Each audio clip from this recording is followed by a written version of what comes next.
Concluimos la última sesión con Romanos capítulo 3, versículos 19 y 20, que en cierto sentido es la culminación de las primeras etapas de nuestra peregrinación, y hasta ahora Pablo ha demostrado por las Escrituras que todo el mundo es responsable ante Dios por el pecado, y que nadie puede evitar comparecer ante el juicio de Dios a causa del pecado. Voy a leer estos dos versículos de nuevo porque son muy importantes.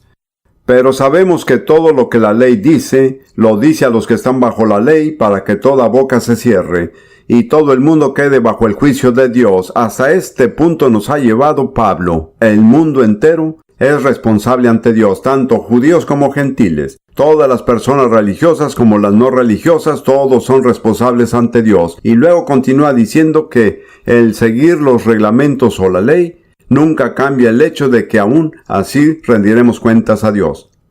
Y en el versículo 20 dice, ya que por las obras de la ley, o puede dejar de lado por las obras de la ley, el seguir los reglamentos, ninguna carne, ningún ser humano, será justificado delante de él, que se le reconocerá justicia o considerado justo ante Dios, porque por medio de la ley es el conocimiento del pecado. Esa es una declaración inesperada para las personas religiosas. Por medio de la ley se viene a conocer el pecado.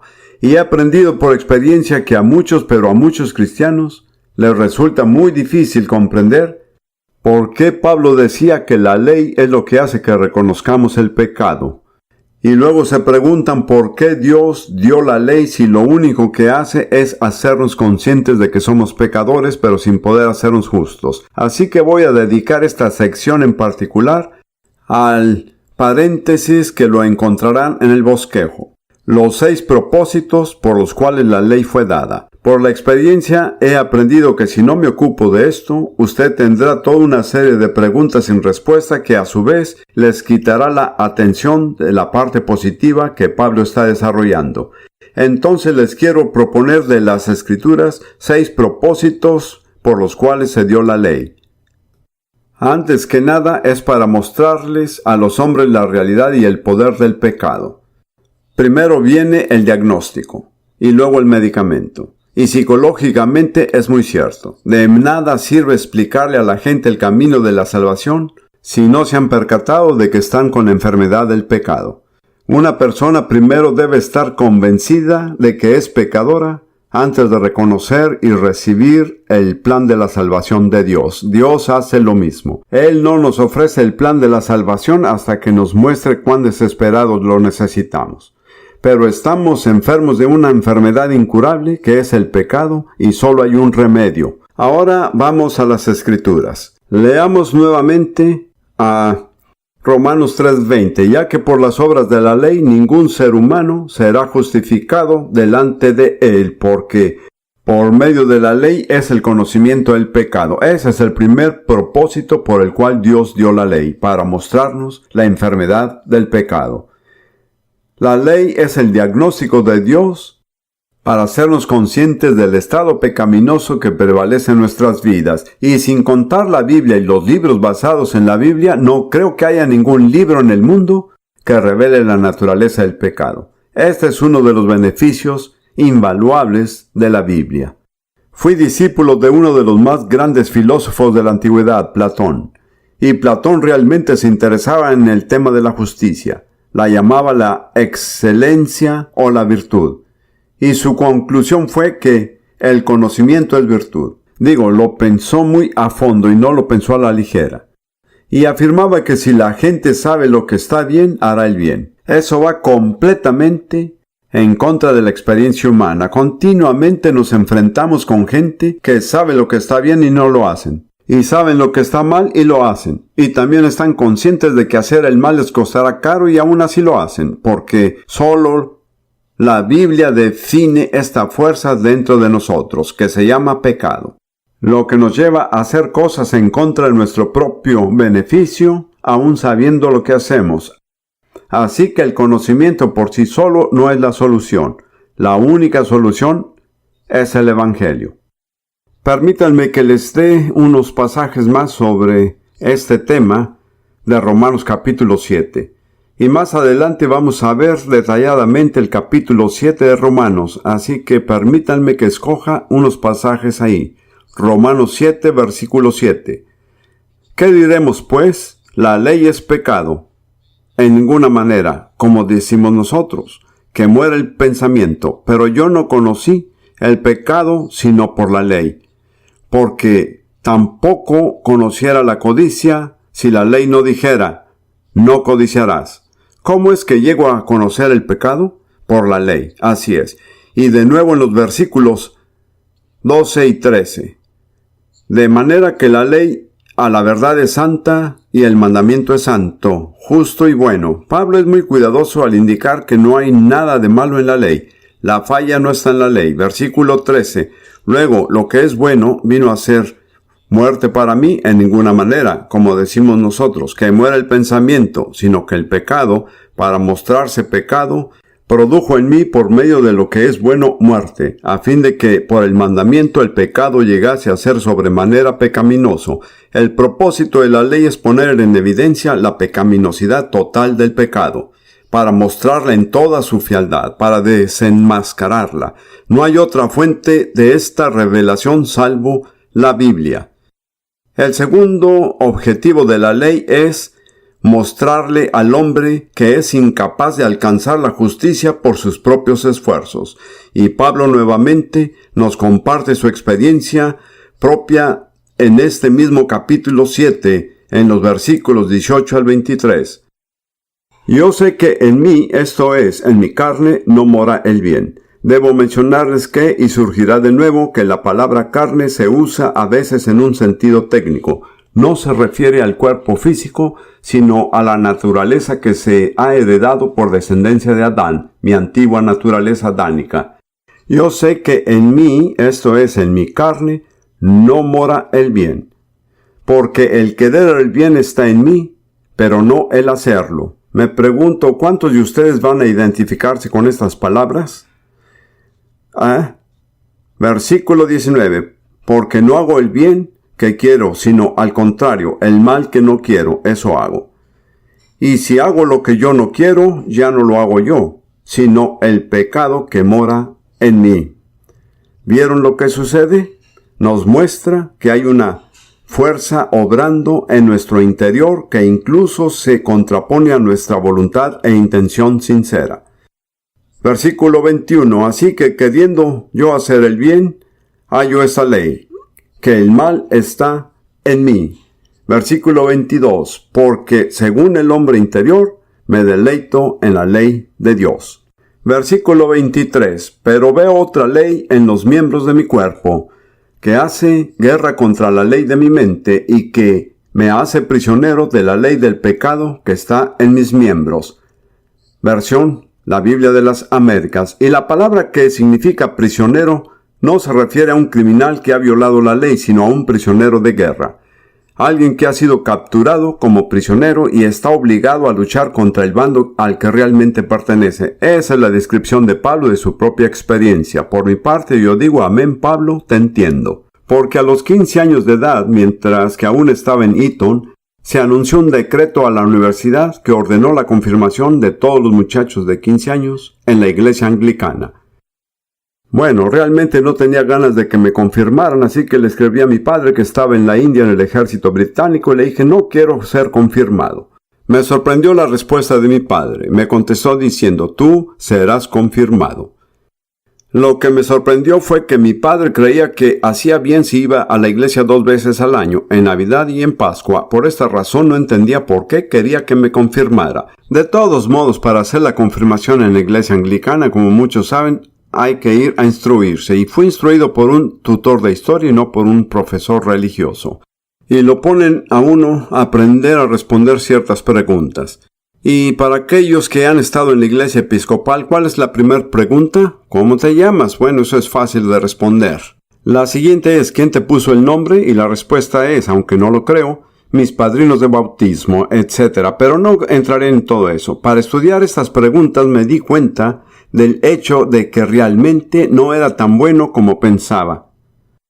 Y pensé, realmente necesito mejorar. Así que llegué a la conclusión de que la confirmación me llegó en el momento adecuado y ahora en adelante seré mucho mejor. A su debido tiempo vino el obispo de Oxford e impuso sus manos sobre las cabezas de unos 50 jovencitos de Eton, de los cuales yo fui uno, y dije, ahora sí voy a mejorar. Pues estaba totalmente desilusionado, porque en vez de mejorar, empeoraba cada vez más. Y cuando más trataba de ser bueno, más rápido actuaba mal. Ahora fui completamente sincero, así lo pensaba. Bueno, mi forma de pensar era no me funciona y dije será mejor que no trate de ser bueno, así por lo menos no empeoro. Así que concluí que no me funcionaba. Así que se me dio el diagnóstico, pero no tenía el remedio. Y 10 años después, el Señor me encontró y tuve un nuevo nacimiento e inmediatamente hubo un cambio en mi vida. Así que puedo identificarme también con las palabras de Pablo. Muy bien, la siguiente razón por la cual se dio la ley es para profetizar y manifestar al Salvador, el Mesías. Y en este contexto, Pablo llama a la ley un tutor. Pasemos por un momento a Gálatas capítulo 3.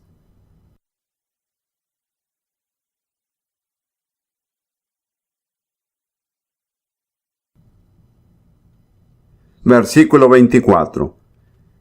De manera que la ley ha sido nuestro tutor para llevarnos a Cristo, el Mesías, para que seamos justificados por la fe. Ahora, la palabra que se traduce como tutor es la misma palabra de la cual sacamos la palabra pedagogo. Esta se refiere a un esclavo mayor en la casa de un hombre rico cuyo trabajo era guiar a los hijos del rico en las primeras enseñanzas sobre lo correcto e incorrecto, y luego cuando crecieron lo suficiente para llevarlos todos los días a la escuela o al tutor que les iba a enseñar. Así que este hombre no era el maestro, sino que era el que los llevaba con el maestro. Y Pablo dice que eso es lo que la ley hizo con nosotros y los judíos. Nos dio los primeros principios sobre lo correcto e incorrecto, pero no puede enseñarnos todo. Él se convirtió en nuestro esclavo para guiarnos al Mesías, que sí podía enseñarnos. Entonces el propósito de la ley era guiar a Israel al Mesías, revelarlo y mostrarlo. Y así lo hizo de dos formas, al predecirlo y al manifestarlo. Hay muchas profecías en la ley que claramente profetizan al Mesías. Vamos a ver una de Deuteronomio.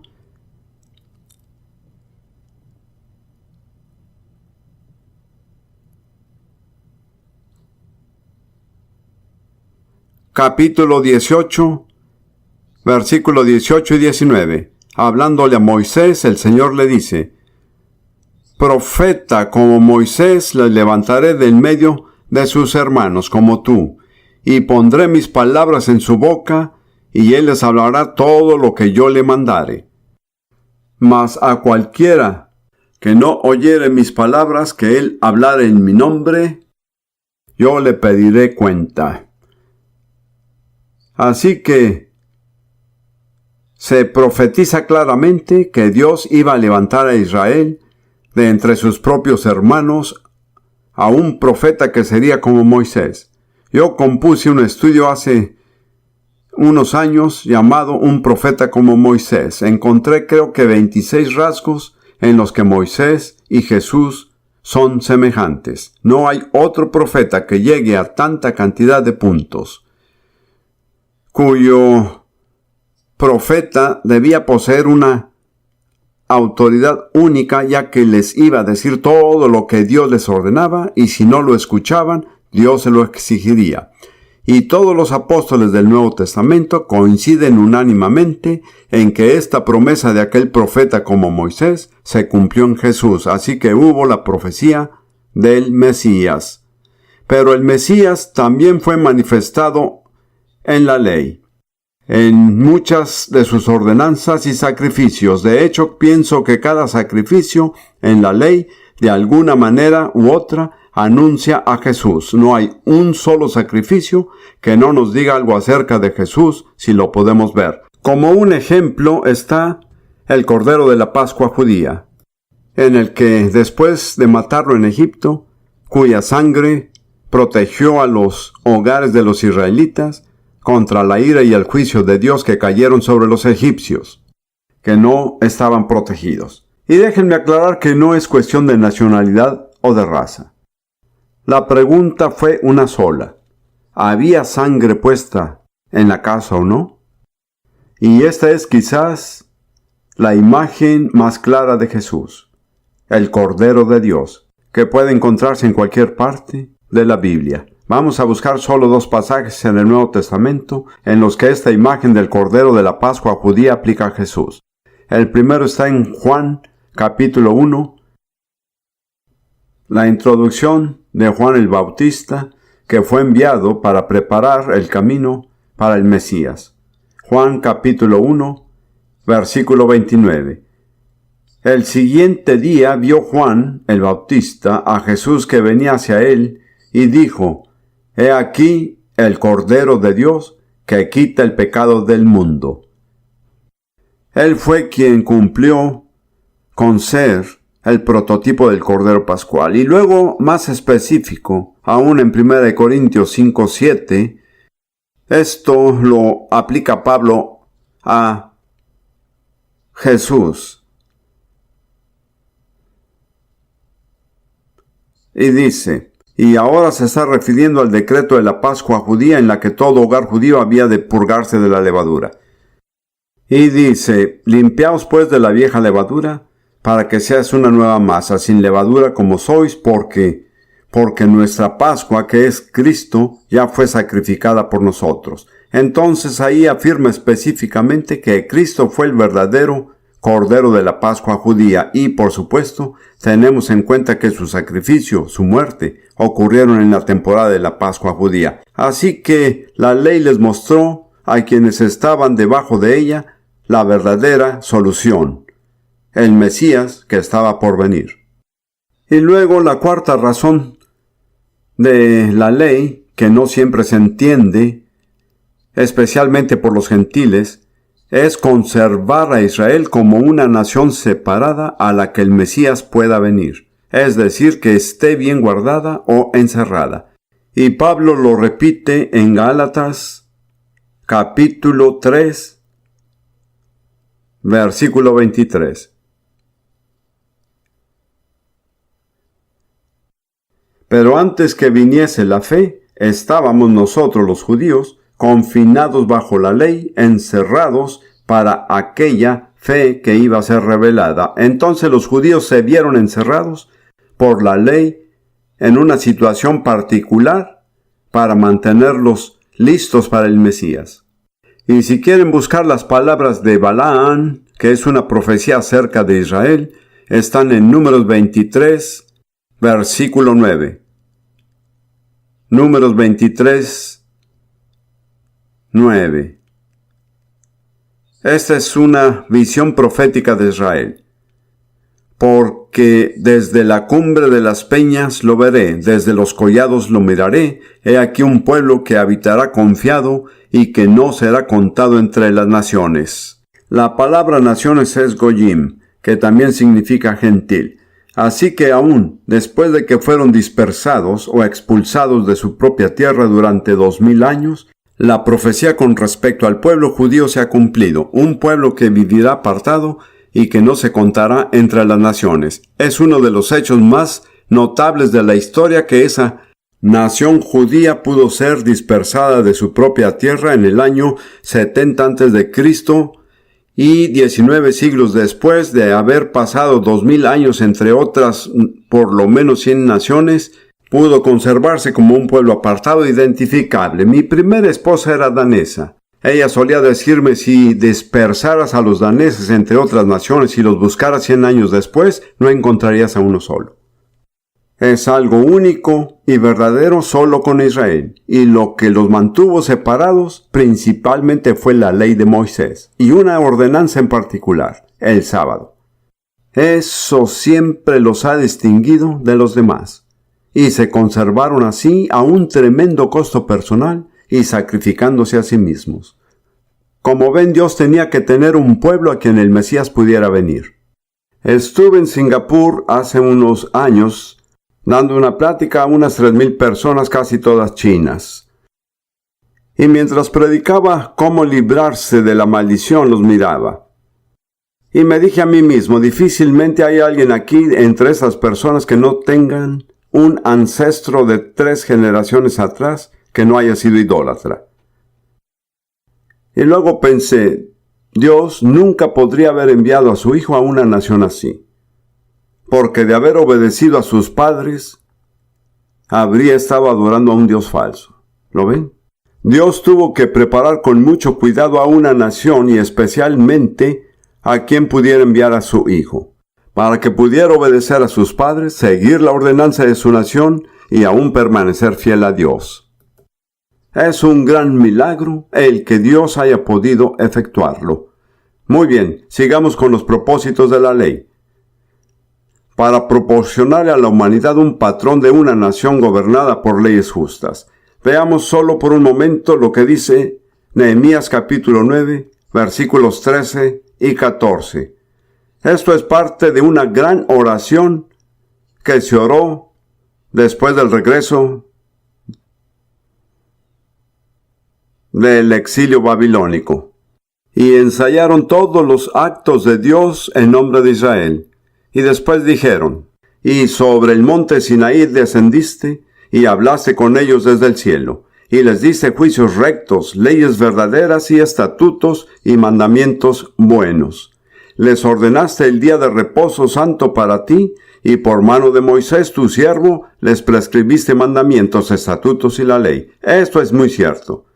Básicamente en el mundo de hoy, casi todas las naciones que contienen un código de ley que protege la integridad humana y la moralidad, pueden hallar el origen de esas leyes en la ley de Moisés.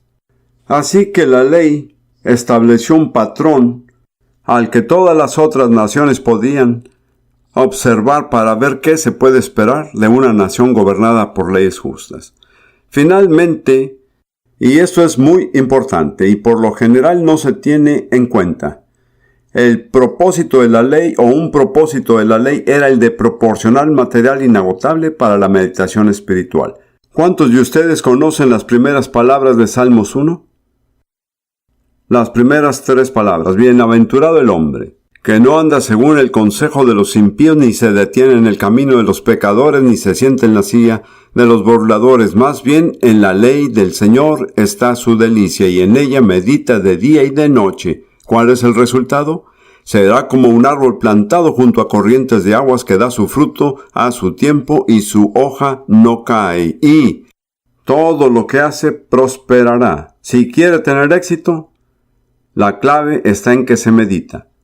El hombre exitoso medita en la ley día y noche. Y esa es la clave de su éxito. Y quiero decir que cuando saben quién es el Cordero de la Pascua, la meditación del Señor se vuelve infinitamente más rica y sigue siendo una fuente inagotable de material para la meditación. Ahora veamos rápidamente a estos propósitos para los cuales se dio la ley. Quiero que los repasemos antes de terminar esta sesión. En primer lugar, fue para mostrarles a los hombres la realidad y el poder del pecado. Es el diagnóstico y el único diagnóstico. No hay nada más en la experiencia humana que pueda diagnosticar el pecado, salvo la ley. En segundo lugar, para mostrarle al hombre que no puede alcanzar la justicia por su propio esfuerzo. ¿Cuántos están de acuerdo con eso? No pueden cumplir con la ley por sus propios esfuerzos. Incluso ni su propia ley eclesiástica la siguen si son sinceros. Número 3. Para profetizar y manifestar al Salvador, el Mesías, siendo proclamado en la profecía y manifestado en forma e imagen. Número 4. Para mantener a Israel como una nación separada a la cual el Mesías podría venir. Y Pablo lo describe con palabras como estar guardado o encerrados una nación apartada. Número 5. Para proporcionarle a la humanidad un patrón de una nación gobernada por leyes justas. Y al menos en nuestro mundo occidental, dentro de nuestra herencia protestante, cada una de nuestras naciones ha derivado la mayor parte de sus leyes de una forma u otra de las leyes de Moisés. Y cuando realmente empezamos con problemas, hermanos y hermanas, es cuando nos apartamos de este principio, que es lo que está sucediendo hoy día. Y finalmente, el sexto propósito de la ley es proporcionar material inagotable para la meditación espiritual. Y quiero enfatizar que hay una cuestión de la aplicación práctica. La clave del éxito en la vida es la meditación adecuada. El tercer versículo del Salmo 1 es un versículo maravilloso. En la Nueva Versión Internacional dice: todo cuanto hace, prospera. Muy simple. ¿Cuál es la clave? La meditación adecuada. ¿Cuál es la gran fuente de la meditación? La ley. Uno puede leer casi cualquiera de los 5 libros de Moisés y encontrar lecciones inagotables que guían y protegen y advierten. ¿Quieren prosperar? No hay nadie aquí que no quiera tener éxito. Recuerden que meditar en la ley de Dios es la raíz del éxito en la vida cristiana. Vamos nuevamente a Romanos capítulo 3. Nuestra sesión anterior fue como un tipo de paréntesis en el que vimos los propósitos para los cuales se dio la ley. Hemos enumerado 6 propósitos prácticos por los cuales la ley fue dada. Quiero aclarar que no estoy diciendo que esos son todos los propósitos, pero al menos son 6 de ellos. Ahora vamos a regresar a Romanos capítulo 3, versículo 20, que es como una marca que nos indica que hemos llegado lejos en esta peregrinación. Y dice: ya que por las obras de la ley ningún ser humano será justificado delante de Dios, pues por medio de la ley viene el conocimiento del pecado. Comencemos con el versículo 21, pues ahora. Y aquí empezamos con la solución de Dios. Como ven, en su gran sabiduría, Dios no ofreció la solución hasta que mostró el problema. Él, en forma maravillosa y en gran detalle, ha delineado muy sistemáticamente el problema entero y nos ha mostrado que la ley no es la solución. ¿Cuál es la solución? Él nos lo revela. Vamos a leer los versículos 21 al 26. Estos son algunos de los versículos más compactos de la Biblia. Analizarlos nos llevaría todo un día y no disponemos de todo un día, así que nos conformaremos con lo que tenemos. Romanos 3:21. Pero ahora, aparte de la ley o aparte de ley, se ha manifestado la justicia de Dios. Y note que la está en itálico. ¿Se dieron cuenta? Creo que es mejor decir una justicia de Dios, un tipo de justicia diferente. Pero ahora, aparte de la ley, se ha manifestado la justicia de Dios testificada por la ley y por los profetas. Nuevamente Pablo, con mucho cuidado, dice: no estoy innovando. Todo esto se encuentra como el inicio en el Antiguo Testamento. Lo único que hago es explicar lo que está implícito en la ley y los profetas. La justicia de Dios por medio de la fe en Jesucristo. Nuevamente el mensaje de Romanos es que no hay manera de justificarse excepto por la fe. No hay alternativa. No puede recibir justicia de otra manera. Por medio de la fe en Jesucristo el Mesías. A estas alturas prefiero decir Mesías, ya que representa mucho mejor la continuidad de las Escrituras a diferencia de la palabra griega Cristo. Creo que tengo mis preferencias, de hecho. Para todos los que creen.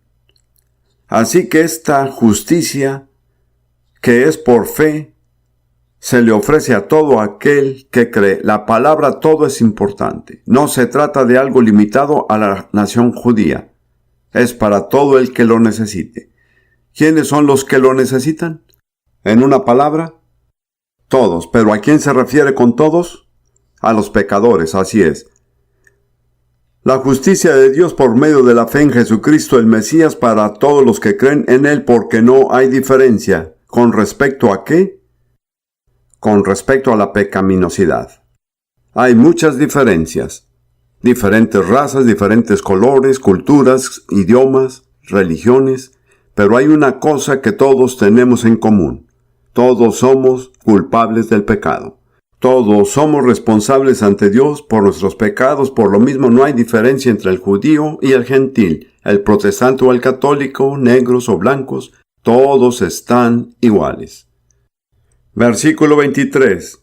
Por cuanto todos pecaron y están destituidos de la gloria de Dios. ¿Cuántos han pecado? Todos. ¿Están seguros? ¿Los incluye a ustedes? ¿Me incluye a mí? Seguro que sí. Todos hemos pecado. Ahora, la palabra pecado es una palabra que viene del acto fallar el tiro al blanco o no atinarle. Hay una cantidad de palabras en la Biblia por hacer algo incorrecto y cada una es específica. Otra palabra es transgresión. Transgresión se refiere al acto de pasarse sobre una línea marcada. La transgresión es desobedecer un mandamiento conocido.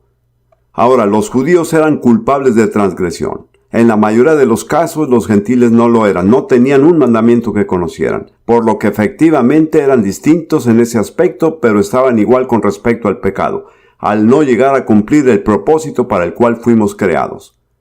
¿Para qué fuimos creados? Para la gloria de Dios, así es. Me acuerdo de un joven judío que vino al Señor hace años en Londres cuando yo ministraba allí y se volvió. Yo diría que bastante apasionado. Y recuerdo que una vez dijo que estaba predicando en una reunión callejera y dijo: una persona no tiene derecho a existir a menos que exista para la gloria de Dios. Le dije: es verdad. Eso es lo único que justifica la existencia de uno en el universo de Dios cuando Dios nos ha creado, que vivamos para su gloria. ¿Qué es el pecado? Es fracasar en el propósito para el cual fuimos creados. Ahora, hay otra palabra que se traduce como iniquidad, pero una traducción mejor es rebeldía. Ese es otro aspecto de hacer algo incorrecto. La rebeldía está en el corazón de cada uno de nosotros, pero la rebeldía es principalmente una actitud, no un acto. Veremos más de la rebeldía en Romanos capítulo 6, ahí es donde se trata al rebelde. Así que dejémoslo para Romanos 6. Pero todos somos iguales con respecto a que hemos pecado, y en el pecado nosotros estamos alejados de la gloria de Dios, fallamos en el propósito para el cual fuimos creados. Es por eso que el pecador siempre se siente frustrado, ¿lo ven? Porque no vive para el propósito para el cual fue creado.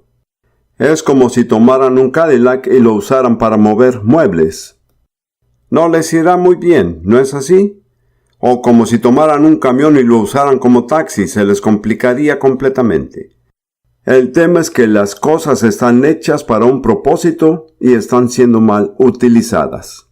Bueno, así es la realidad de cada pecador. Todo pecador está fallando en cumplir el propósito para el cual fue creado y en alguna parte en el fondo les causa frustración en su interior. Muy bien, continuemos con el capítulo 3. Aquí damos con la solución. Siendo justificados. Prefiero usar la frase teniendo la justificación que se nos ofrece. Porque solo somos justificados cuando respondemos. Siendo justificados gratuitamente. Siendo justificados gratuitamente. Creo que les daré algunas de mis definiciones de justificado. Justificar es una palabra algo seca y teológica para mucha gente, pero es una palabra gloriosa. Y les daré una serie de traducciones posibles. Decir que estoy justificado significa que he sido absuelto. Mi caso ha sido juzgado ante el tribunal del cielo y se ha emitido un veredicto sin culpa. ¿No es maravilloso? Pues no hay una corte más alta que la corte del cielo. Cuando el cielo dice que uno no es culpable, no importa lo que diga nuestro vecino. No importa lo que otras personas piensen de uno, no es culpable. Eso es parte de ser justificado. Y el significado es ser considerado justo.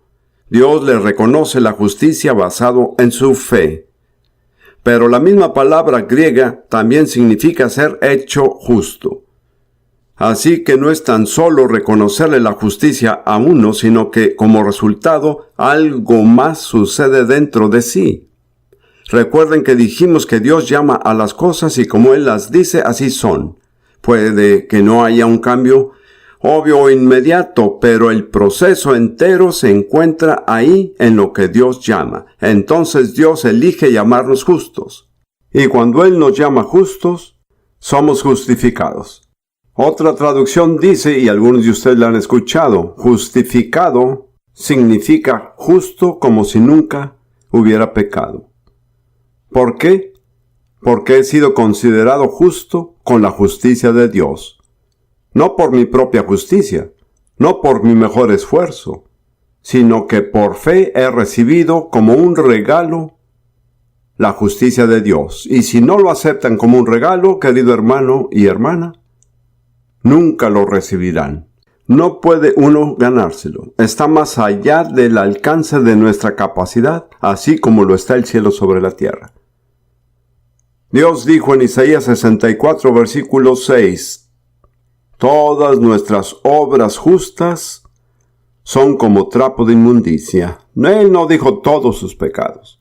Dijo que lo mejor que pueden dar de sí es como un trapo sucio a la vista de Dios. Y esos trapos de inmundicia nunca les llevarán al cielo. No está puesto en mi bosquejo, pero voy a buscarlo. Isaías 61, versículo 10. Nunca predico sobre este tema sin mencionar este versículo. Isaías 61, versículo 10. Esto describe lo que es ser justificado, ser considerado justo. En gran manera me gozaré en el Señor. Mi alma se regocijará en mi Dios. Regocijar es la palabra más fuerte que pueda haber y significa estar intensamente feliz y querer compartirlo con todos. Porque Él me ha vestido de ropas de salvación, me ha envuelto en manto de justicia. Muchos saben lo que es ser salvo, pero muchos que son salvos no saben lo que es ser justificado. Antes que nada, Él lo viste a uno con una vestimenta de salvación. ¡Qué maravilloso es! Diría yo que vendría siendo algo como lavar la ropa interior y luego lo envuelve a uno con un manto de justicia. Él nos cubre totalmente con un manto de su justicia. Y no importa de qué lado el diablo los mire, lo único que podrá ver es la justicia de Dios. No tiene nada que pueda decir en contra suya. Esa es la justificación. De eso es de lo que estamos hablando. Yo siento o me siento tan afligido tantas veces cuando los cristianos realmente no se entusiasman con su fe. Yo creo en las personas que se emocionan. Para mí eso es lo lógico.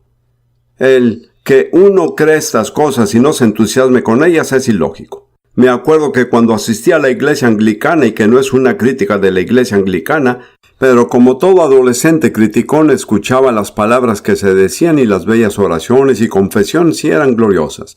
Luego miraba a la gente y me dije a mí mismo, si esta gente realmente cree en lo que dice, pues no se les nota, no se les ve. Y tuve la imagen grabada en mi mente de una dama elegante saliendo de la iglesia un domingo por la mañana, cayéndosele su hermoso pañuelo de encaje en el piso de piedra.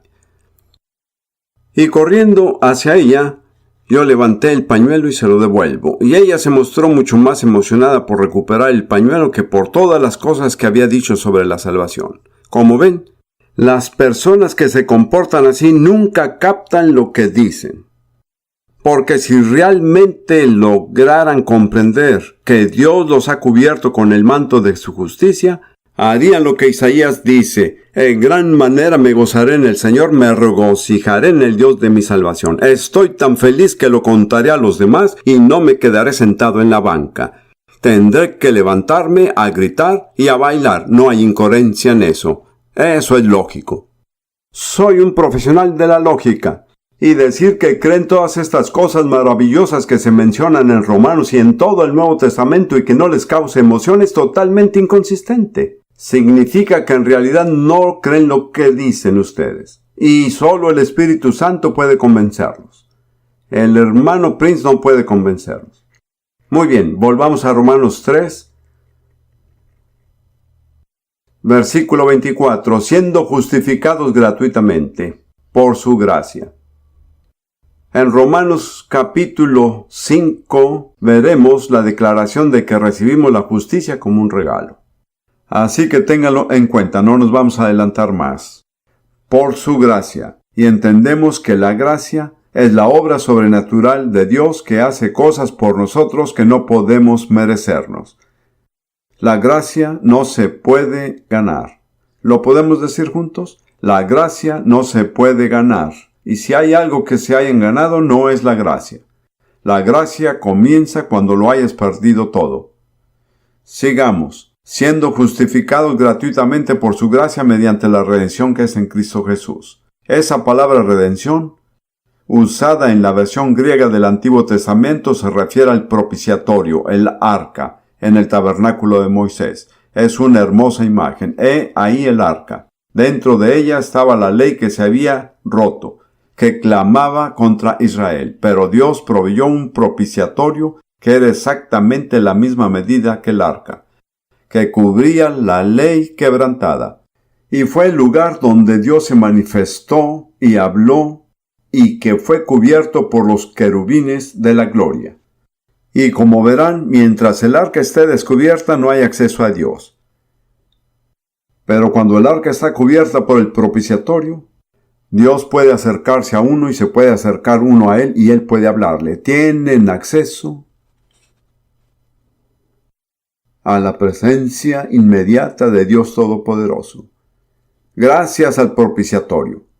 Y el propiciatorio es el sacrificio de Jesús, su sangre derramada. Esa es la única forma de tener acceso a un Dios justo. Continuemos la lectura.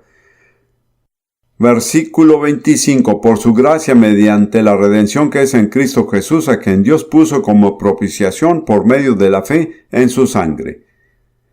Dios le mostró a todo el universo la única propiciación suficiente para todos los pecados que todos hemos cometido. Y está demostrado por el sacrificio de vida y la sangre derramada de Jesús. Y Dios no lo hizo en secreto ni en un rincón. Lo hizo muy abiertamente. Y luego dice, esto fue para demostrar su justicia, la justicia de Dios, a causa de haber pasado por alto en su paciencia los pecados pasados.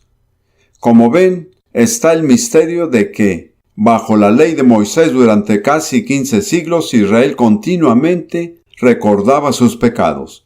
Para nombrar solo una ordenanza, el día de la expiación, una vez al año recordaban sus pecados, pero ningún sacrificio que trajeran eliminó sus pecados. Los sacrificios de la ley simplemente cubrían los pecados hasta que llegara el próximo sacrificio. Pero cuando Jesús vino, el autor de Hebreos dice, se presentó una vez para siempre por el sacrificio de sí mismo. No solo cubrió el pecado, se deshizo del pecado, lo eliminó, lo hizo a un lado. Y así, con esta demostración, Dios rectificó su justicia en la cual durante 15 siglos pasó por alto el pecado que nunca fue expiado adecuadamente. Pero Dios ya sabía lo que iba a hacer. Lo hizo con fe, en base a la seguridad de que Jesús finalmente cumpliría con este sacrificio todo suficiente. Todo lo que Dios hizo con respecto al Calvario lo hizo en fe. Jesús murió en fe. Cuando Él murió no hubo una sola evidencia ni ningún resultado real y permanente de su ministerio. Él murió en la fe. Gracias a Dios, su fe fue justificada. Sigamos con el versículo 26. Con la mira de manifestar en este tiempo su justicia, a fin de que Él sea el justo y el que justifica al que es de la fe de Jesús. Esa es la esencia de Romanos. Que Dios puede ser justo y justificar al pecador. ¿Cómo podría Dios pasar por alto el pecado sin comprometer su propia justicia? La respuesta está en Romanos. Ese es el versículo descriptivo clave, que Dios puede ser perfectamente justo y aún perdonar al pecador. Como he dicho antes, el problema de Dios no es cómo castigar al pecador, ahí no hay problema. El problema de Dios es cómo perdonar al pecador, y Él es el único que puede dar la solución. La solución está aquí en Romanos. Ahora veremos algunos de los efectos de recibir esta propiciación, esta expiación. Leamos los versículos 27 y 28. ¿Dónde pues está la jactancia? Queda excluida. ¿Por cuál ley? ¿Por la de las obras? No, sino por la ley de la fe. Concluimos pues que el hombre es justificado por fe, sin las obras de la ley. Vimos en el capítulo anterior, en el capítulo 2, que el conocimiento religioso produce el orgullo. Mientras más sabe una persona religiosa, más orgullosa se vuelve. Y el orgullo es una abominación para Dios, por lo que tiene que acabar con el orgullo. Lo logra por la ley de la fe, que no nos deja de qué jactarnos. No tenemos nada que reclamar, no hicimos nada por nosotros mismos, Dios lo hizo todo. Lo único que podemos hacer es recibir por fe el regalo gratuito de justicia que Dios nos ofrece. Como saben, yo evito ser polémico, pero he tenido mucho contacto con la religión musulmana, el Islam, que ha penetrado todo el Medio Oriente. He vivido en 3 países musulmanes en diferentes momentos. Y esta es mi observación personal. Nunca conocí a nadie que sea feliz por pertenecer al Islam. Me atrevo a decir que nunca ha hecho feliz ni a una sola persona en el transcurso de 13 siglos. ¿Dónde está la atracción? Es una religión basada en las obras. ¿Por qué a la gente le gustan las religiones basadas en las obras? Porque les da algo de qué enorgullecerse. Concuerda con el orgullo humano. Y los musulmanes no son el único ejemplo, también se aplica a los judíos ortodoxos. Y va también para muchos cristianos que no se han dado cuenta de que no tenemos nada de qué enorgullecernos. Dios ya lo hizo todo. Todo lo que podemos hacer es recibir por fe lo que Dios ya hizo. Y déjenme que les diga que la jactancia y el orgullo son incompatibles con la fe. Porque aquel versículo bien conocido en Habacuc 2:4, he aquí el orgulloso, en él su alma no es recta, mas el justo por su fe vivirá. La fe y el orgullo son incompatibles. Es muy importante recordarlo porque corremos el riesgo de enorgullecernos. Hacemos cualquier cosa por Dios o tenemos algún éxito en nuestro ministerio y pensamos, aquí estoy con la solución.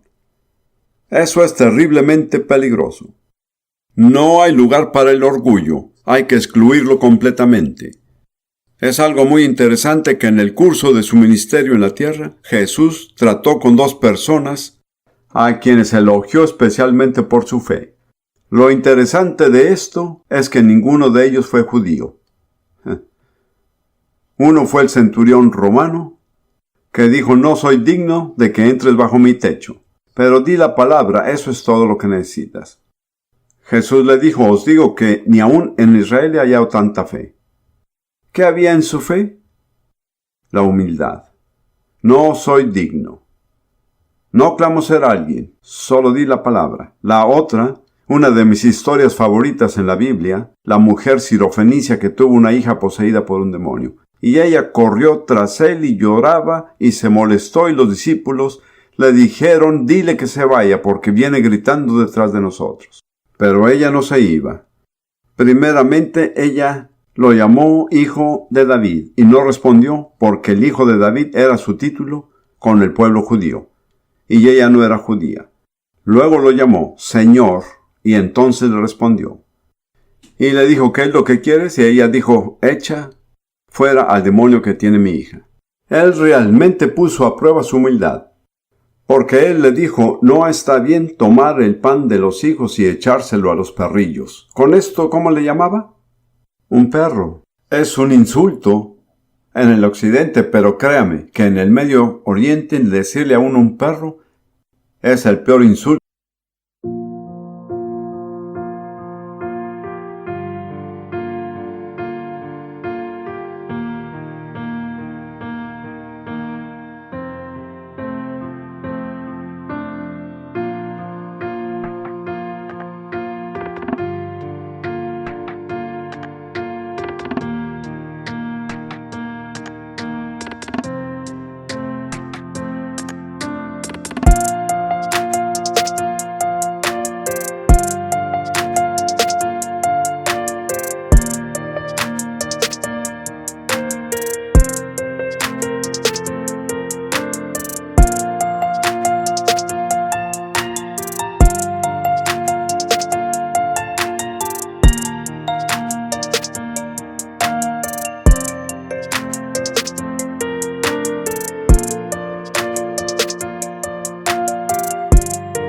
Que puede haber.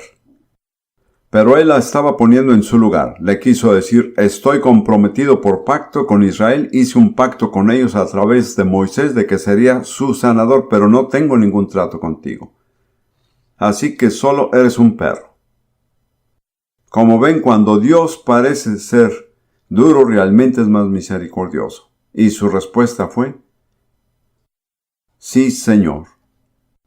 Pero también los perrillos comen de las migajas. ¡Qué fe! Dios no necesita una rebanada de pan, basta una migaja, para sacarle el demonio a mi hija. Y Jesús dijo, oh mujer, grande es tu fe, que te suceda como deseas. ¿Qué fue lo más notable de su personaje? Que fue una persona con humildad. Tengamos cuidado de no enorgullecernos, porque el orgullo y la fe no pueden coexistir en la misma instancia. Vamos a terminar el capítulo. Pablo va a descubrir que este mensaje es para judíos y gentiles.